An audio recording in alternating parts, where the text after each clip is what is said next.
그것도 딱 적합한 품종 이런 식으로 체계적으로 뭐 200 몇십 종까지 심어서 테스트까지 하는 그런 농부는 유일하셨던 거 아닙니까? 네, 아마 지금까지도 유일할 겁니다. 왜냐면 그렇게 또 현장에서 병해충하고 그다음에 이렇게 친환경 가공, 네. 바람이 이런 그다음에 또 이게 수확 후 이용까지 모든 걸 토탈로 한 사례는 제가 봐도 제가 처음인 것 같고요. 근데 그렇게 하면 그 농사로 네. 먹고 살 수가 있나요? 아이들 공부 가르치고. 네. 그러니까 연구자의 단점이 있는 것 같아요. 연구만 해서 좋은 결과 나면 행복해하는 거. 예. 그러니까 지금 생계에 대한 것들을 보는 게 아니라 예. 이 연구했던 것에 미쳐가지고 좋은 예. 결과 나오니까 그냥 좋아하는. 예.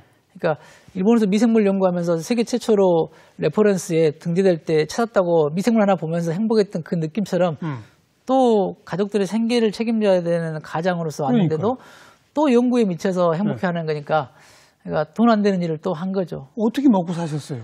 그래서 이제 놀란 거죠. 연구할 때까지 좋았는데 딱 직원 한두 명하고 그다음에 이제 가족들 하는데 그래서 이제 미안하게 누님들한테 돈 빌리고 은행에서는 안 빌려주니까요. 담보 없고 자본력 없고 그다음에 또 이러니까 안 빌려주고 그래서 이제 누님들 그다음에 제 절친한 친구들 그다음에 서울대 대학원 선배들이 큰 돈 아닌데 재수 씨 불쌍하다고 뭐 이렇게 500만 원, 1000만 원 이런 식으로 해가지고 그러니까 거기서 이제 생각이 바뀌고 좀 전환이 생겼어요? 네, 그래서 어떻게 해요? 예, 이제 이거 보고 이제 바람이 본제품 만들 때 그래서 대한민국에 유기농업을 하시는 분들을 찾았어요. 조금 많죠. 예, 지금 초창기는 그때는 없었고 한 좀 이제 곳곳에 숨어 있는 인재들이 계셨더라가지고 그걸 몰래 개인의 이름으로 사가지고 한번 이분들을 그걸 현미를 찍어가지고 발화를 시켜봤더니 그 중에 이제 돌아가셨던 강대인 회장님의 쌀이 95에서 98% 발화율을 보이는 쌀을 보고 놀랬죠. 나머지는 막 60%, 70%, 80% 이런데 그분 것만 유일하게 90% 넘는 발화율을 보고 만들어가지고 발화율을 만들어가지고 찾아갔죠. 누군지도 모르면서 가가지고 나 이런 게 만들었는데 당신 쌀을 좀 내가 원료로 쓰고 싶다 그랬더니 그분도 참 소박하신 분 같아요. 아무것도 배경도 없는데 그래? 그러면 내가 내 쌀을 너한테 줄게. 제대로 된, 그러니까 좋은 쌀을 가지고 이상하게 만든 사람들이 많아가지고 너가 지금까지 이렇게 황금 색깔의 바람이를 만들어 가져온 건 처음이다. 그래서 그 강대인 회장님이 전량 저한테 쌀을 주셔서 그래서 그거를 다 발화를 시켜가지고 그 쌀 현미를 발화시키는 게 어려운가 봐요. 어렵죠. 그러니까 특별한 기계도 있나요? 예, 특별한 기계도 있고 이게 발화를 잘못하면은 백미는 이제 찍어가지고 좀 안 하면 떡으로도 쓰잖아요. 이제 발화를 시켜가지고 실패해버리면 부패가 될 수 있거든요. 그렇죠. 그러면 그건 떡도 못 쓰고 닭모기도 다 주기도 어려울 정도인데 버려야 되는 거죠. 거름 퇴비용이 되고. 그래서 바람이 생산이 늘어난 거네요. 네. 그 다음에 이제 팔로가 생기던가요?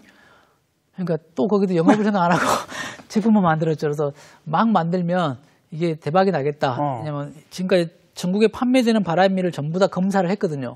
그러니까 이미 발화 현미 판매가 있긴 있었군요. 그러니까 뭐 좀 이름 있는 그 정도는 크진 않았지만 소량이지만 소량이지만 그래도 저기 이슈가 되고 있는 몇 개 업체가 있었죠. 검사를 했더니 올등이 이제 발화율 높고 해가지고 자신감이 있고 그다음에 또 그 당시에 제가 유기농 발화미를 최초로 또 했어요. 그래서 그거 이제 이게 시장이 웰빙화되고 해보자 했는데 판매처나 이런 것들을 먼저 영업 활동을 안 한 상태에서 하다 보니까 일일이 가지고 이제 쫓아다니면서 만나고 다니고 했더니 그래서 그해 제가 중고차인데 12만 8천 킬로를 운전하고 다녔었어요. 돌아다니셨어요? 무조건 가서 들이대고 했더니 그러던 와중에 이제 뭐 유명한 호텔, 그다음에 또 유명한 백화점에서 이렇게 중간에 누군가가 야 이렇게 좋네라고 소개를 해주셔가지고 입점해가지고 하는데 그래서 최고의 우리나라의 호텔, 최고의 백화점에 입점이 되기 시작하고 그래서 이제 먹고 살겠다 해서 직원들도 더 고용하고 그다음에 이제 계약량도 농민들하고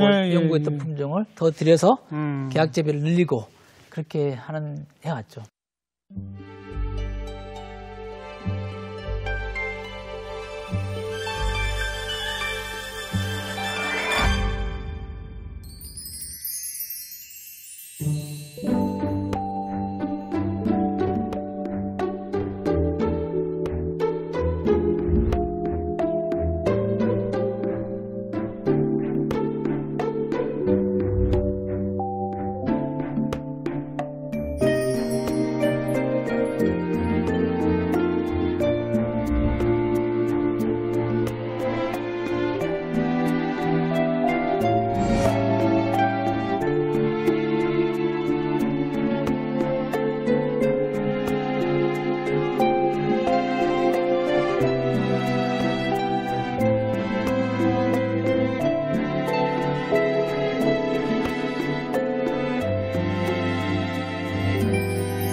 그러면 지금 현재는 직접 농사를 짓기도 하지만 다른 사람들에게 친환경 농사를 짓도록 해서 그 쌀을 공급받아서 네. 바라 현미를 만들어서 이거를 판매하는 네. 그런 일을 하고 계신 거군요. 네, 그래서 처음에는 이제 농지를 많이 확보해가지고 네. 젊으니까 많이 확보해서 하려 했더니 사실은 그러면 기업이 독식한 거잖아요. 기업이 농지를 많이 가지고 있으면서 그건 제가 생각한 상생은 아니었고 예. 그래서 이제 생각을 바꿔서 내가 연구한 품종들을 보급을 시켜가지고 농가들이 계약 재배해가지고 더 가격 좋은 가격을 주고 그분들이 친환경 농업을 포기하지 않고 이 곡성 지역을 지킬 수 있게 하자는 것 때문에 이제 계약 재배 중심으로 많이 늘렸죠. 네, 네.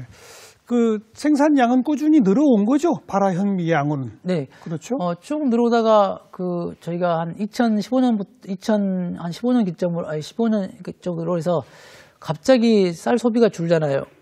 대한민국 쌀 소비가 줄고 그다음에 이제 되게 이제 빵 중심의 식사로 완전히 바뀌기 시작하면서 네. 저희도 좀 타격이 있었어요. 예, 타격이 있어가지고 한 3년간은 도리어 하향으로 갔습니다. 근데 코로나 때문에 쌀 소비가 또 늘어난다고 그래요, 예, 요즘. 그리고 작년에 저희가 이제 매출이 좀 올라갔고 쌀 바람이 소비가 늘었던 상황이 됐고요. 네, 네. 집밥을 먹다 보니까 예. 외식이 짓다 그러니까. 보니까 저희들이 현재는 좋은 방향으로 가고 있는 상태입니다. 네, 네. 그리고 직접 그 바라 현미를 사람들에게 알리고자 식당도 문을 여셨다면서요? 네. 그죠?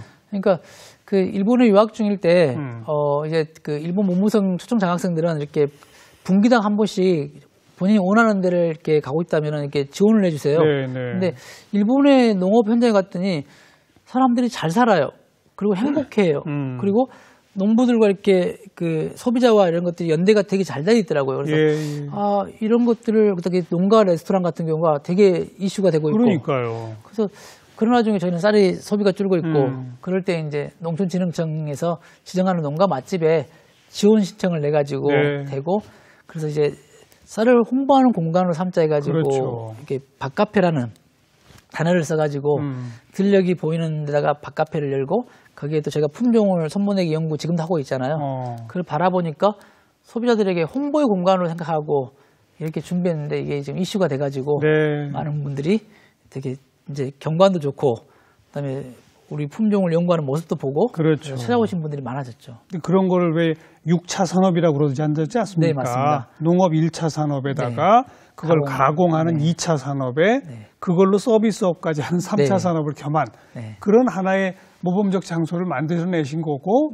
어쨌든 지금도 꾸준히 연구 개발하면서 계속 굴러가고 있는 거니까 수익도 나는 거 아니겠습니까? 그렇죠. 왜냐하면 일단은 뭐 저는 대표가 많이 챙기는 것도 중요한데 저는 이게 이 농업, 이게 농촌의 기업이 이렇게 성장해가지고 누군가 더 고용이 되고 청년들이 고용되고 지금 그 고용된 인원수도 계속 늘어났죠? 예, 저희는 코로나 이후에 그러니까 제가 무리한 지금 일을 하는지도 모르겠지만 저는 가능성이 있다고 생각한 게 도시의 청년들을 농촌으로 흡수해가지고 하자라고 저희 역사상 제일 많은 지금 직원들이 오늘도 한 명이 아침에 지난 토요일 날 면접한 친구 20대거든요. 20대? 네, 그 청년이 내려왔어요. 그래서 도회지에서 있던 젊은이들이 내려와요? 네. 야, 이건 정말 반가운 일이네요. 네, 그래서 이제 저희가 뭐 서울에서 살 때 우리 아들이 그러더라고요. 서울에서 제가 평생 열심히 산다고 하더라도 아빠, 엄마의 도움 안 받으면 서울에 있는 아파트 방 한 칸도 못 사고 인생을 정리할 것 같다고 우리 큰아들이 이야기를 해서 그러고 있을 때 도시가 지금 과밀하면서 과한 경쟁하면서 청년들에게 꿈이 좌절되잖아요. 그러면서 요즘에 청년들이 농촌 살아보기 이런 프로젝트 참여를 해요. 그래가지고 100일 살아보기 하던 친구들이 제 강의를 듣고 그중에 8명이 멘토 신청을 하고 그중에 4명이 미슐란에 오고 있다는데 저희 경제적 여건 때문에 2명만 고용했는데 그 뒤에 지금 벌써 또 2명이 더 들어왔기 때문에 4명이 늘어가지고 좀 청년들이 저희 전체의 60%를 넘어섰습니다. 이제. 네. 그런 어떤 농촌 체험 이런 것도 프로그램을 운영하시는군요. 네. 끊임없이 이제 그동안 요청이 많이 들어왔는데 이제 보통은 단순한 체험을 하는 농촌이 많잖아요. 근데 저희는 과학적이고. 그렇죠. 네, 왜냐면 결국은 시대는 이제 젊은 사람들이 좀 더 과학적인 근거가 있어야 되고 그러면서 전통을 더해줘야 된다 생각하는 게 저의 이제 또 과학자이면서 농부인 저의 소신이기 때문에 체험이 이제 과학적인 걸 접근해가 접목시킨 알겠습니다. 그런 6차 산업 체험을 하고 있습니다. 네. 발화 현미 말고도 또 약이 되는 쌀 품종 개발도 계속 하시는 거죠? 네. 제가 이제 컨셉은 쌀에 이제 건강을 우리가 이제 약은 아니지만 우리가 밥이 곧 보약이라고 말했지 않습니까? 예. 그래서 그런 의미로 지금 뭐 최근에 우리가 환자들이 많잖아요. 특히 남자분들은 뭐 장하고 그다음에 뇌졸중 뭐 이런 거 많고 네. 그다음에 여성분들은 또 암이라든지 또 다이어트 당뇨에 또 관심이 많아서 그런 중심적으로 지금 연구들을 하고 있고 이미 올해도 또 그 제품이 하나가 또 시장에 나올 것 같고요. 제품화돼서 네. 계속 선보인다. 네, 그리고 지금까지 총 몇 제품이나 있는 거예요, 그러면? 저희가 이제 바람미는 지금 그 7제품이 있고요. 또 전체 뭐 바람미가 들은 누룽지부터 해가지고 또 어머니 이암 말기 때 네. 제가 어머니 살리겠다고 만든 게 이제 그 미숫가루가 이제 그게 이제 저희가 지금 15년째 지금 상품으로 이어지고 있고 예. 그 이제 저는 지역구 상생을 해야 한다는 항상 그 다짐이 있어서 저희 곡성이 우리나라 제일 많은 토란 생산지거든요. 근데 이제 이걸 단순하게 추석 때 그냥 온물로 파는 이러다 보니까 지역이 경제적으로 이익이 없고 예. 그래서 제가 이제 그걸 가공해가지고 토란이 들어간 또 바람미하고 토란의 콜라보 이런 제품도 개발했고. 알겠습니다. 근데 그 이항기나 이런 걸 안 쓰고 굳이 손으로 다 일일이 모내기를 해야 되는 이유가 있나요? 이게 이제 초창기 이야기들인데요. 이제 그 아주 작은 양의 품종들을 얻었잖아요.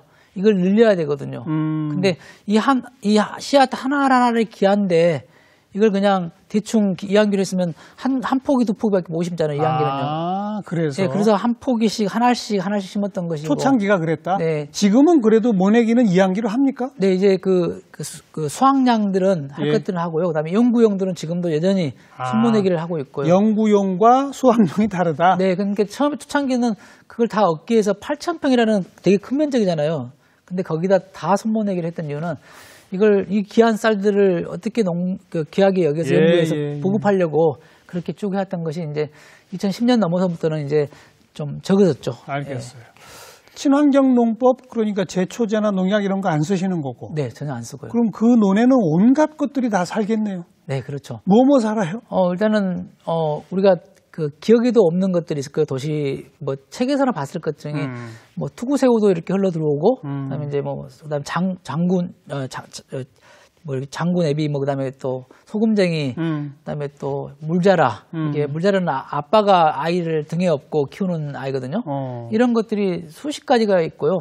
그다음에 또 우리가 아주 어린 시절에 봤던 구렁이도 있잖아요. 구렁이. 예, 그 보통 먹구렁이들은 봤지만 예. 황구렁이는 거의 멸종이 돼버렸다고 알고 있거든요. 근데 그런 것까지 이제 들어오고, 그러니까 결국은 생명들이 사는 터전이 만들어진 거죠. 네. 그래서 생명이 살아야지 우리가 사는 곳이니까. 그런 온갖 생명이 어우러 사는 논을 체험하도록 또 어린이들을 그렇게 불러서 그 체험도 많이 계속 시키고 계시고. 네, 그러니까 우리가 그 시골 사는 아이들이 장점이 있지 않겠습니까? 네, 근데 네. 이 아이들이 도시 가는데 농촌을 몰라요. 그래서 이렇게 해서 그러니까 어렸을 때 교육을 잘 시켜야지 성인이 될 때까지 농업의 가치를 인정한다 해서 그렇죠. 유치원생들을 7년째 손모내기 하고 논의 생태를 같이 조사하고 그래서 같이 조사해서 현미경으로 보고 또 그걸 가지고 그림도 그려보고 네. 가을에는 직접 낫으로 어른들과 같이 베어서 탈곡하고 추수한 걸 가지고 쌀강정도 만들고 가래떡도 이렇게 해서 구워 먹고 네. 이런 것들을 쭉 지금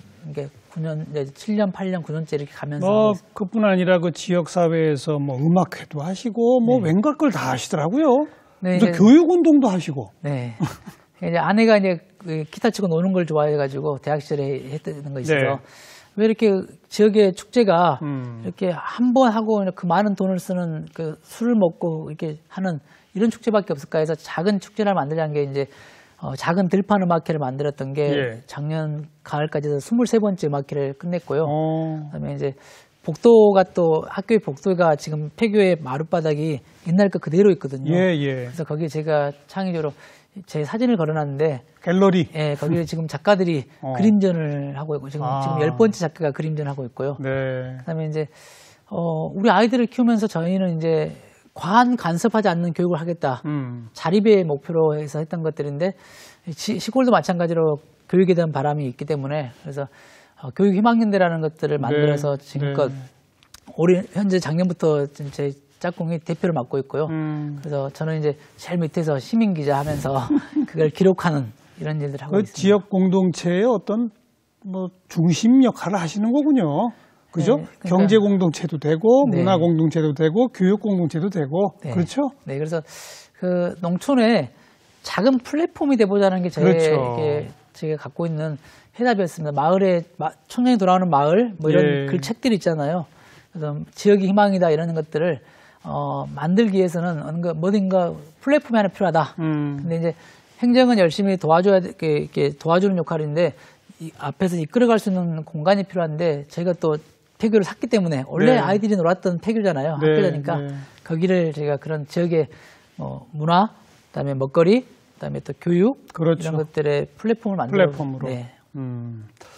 이렇게 노력하신 거에 그 결실이 인정을 받아서 대산 농촌 문화상 받으셨죠. 네. 그다음에 UN 세계 식량기구 모범 농민상. 네. 이거는 뭐 우리나라 사람 몇 사람 못 탔다면서요? 네, 그게 FAO를 알잖아요. 예. 그게 지금 생긴 이래로 한국 사람들이 2번을 받았고요.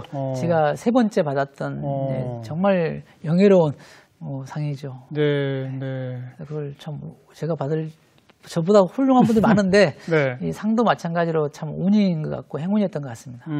그 불멸의 이순신 등등의 그 역사 소설 많이 쓴 김탁환 작가가 네. 우리 이 박사님하고 그 식당에서 이렇게 만나게 됐다면서요. 네. 그러고서는 그 인연을 가지고 책까지 냈어요. 네. 아름다움은 지키는 것이다. 네, 요 책이죠. 그렇죠. 네.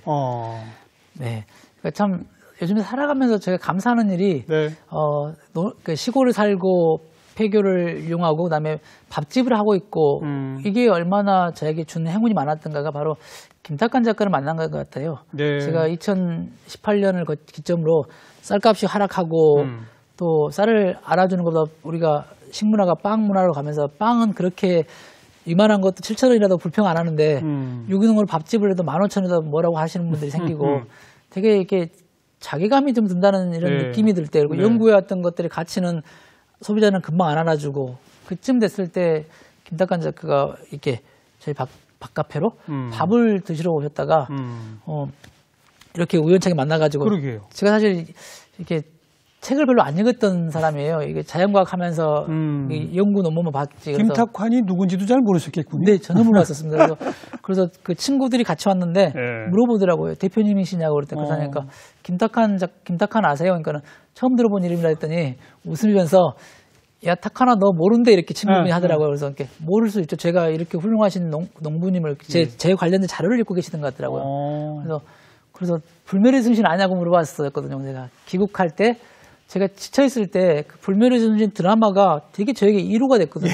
예. 저 인물은 이러면은 국가도 버리고 뭔가 할 것 같은데 저 양반은 그 일을 해내고 위기를 극복하고 그리고 마지막까지도 자기의 치적이 아니라 그렇게 가는 거 보고 감동했다 했더니 작가님이 되게 좋아하시고 방명록에다가 글을 몇 줄 적어놓고 사진을 찍고 그렇게 저를 이제 계속 보시더라고요. 그리고 이제 수시로 또 와서 만나고 인터뷰하고 해서 책까지 내시고 이제는 김탁환 작가가 아예 그 곡성에 눌러 앉았다면서요? 네.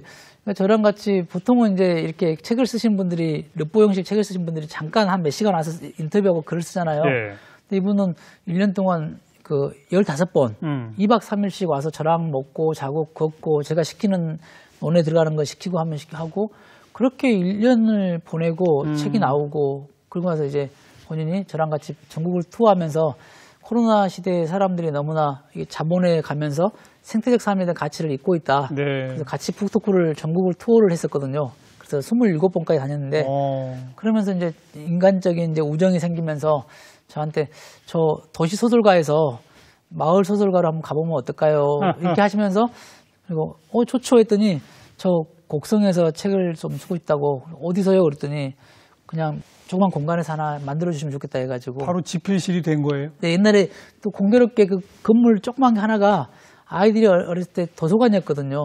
아이들이 도서관이었는데 거기를 리뉴얼 해가지고 집필실 겸 도서관으로 쓰고 있습니다. 김탁환 작가가 책에서 우리 이 박사를 소멸에 맞서는 사람 이렇게 표현했더라고요. 어떤 소멸에 맞서는 겁니까? 일단은 이제 농업에 대한 가치를 다들 포기하듯이 치부하는 사회에서 농업의 가치를 알리고 특히 이제 우리 국민의 주식이잖아요. 가장 네. 귀한 것들인 쌀을 소멸시키지 말 것이고, 그다음에 또 이제 이동현 같은 농부가 이게 연구하는 농부가 사라지면 이동현이 소멸되면 또 그게 또 다음에 또 이동현이 나오기가 너무 어렵다. 이동현을 지키고, 그다음에 지역 공동체, 마을에 다양한 문화가 있는 공동체를 네. 잘 지켜가자. 이런 것들을 좀 지켜보자고 소멸과 맞서는 이동현이라고 이렇게 책에다 써주시는 것 같아요. 이제 소멸에 맞서는 걸 넘어서서 네. 벼농사를 초첨단 미래 산업화 할 수 있다. 네. 이렇게까지 좀 보여주시기 바라겠습니다. 네, 그렇게 하고 싶고요. 예. 그런 가치들을 좀 우리 국민들이 알고 그 쌀이 얼마나 중요하고 이 쌀이 소멸되면 나중에 우리는 그걸 찾기 또 얼마나 많은 비용과 그렇죠. 또 시간과 사람을 찾아야 될 거라 생각하고 저는 이 쌀은 지켜가는 네. 그런 역할을 하려고 합니다. 하실 일이 많습니다. 네. 오늘 좋은 말씀도 잘 들었습니다. 고맙습니다. 네, 고맙습니다. 네.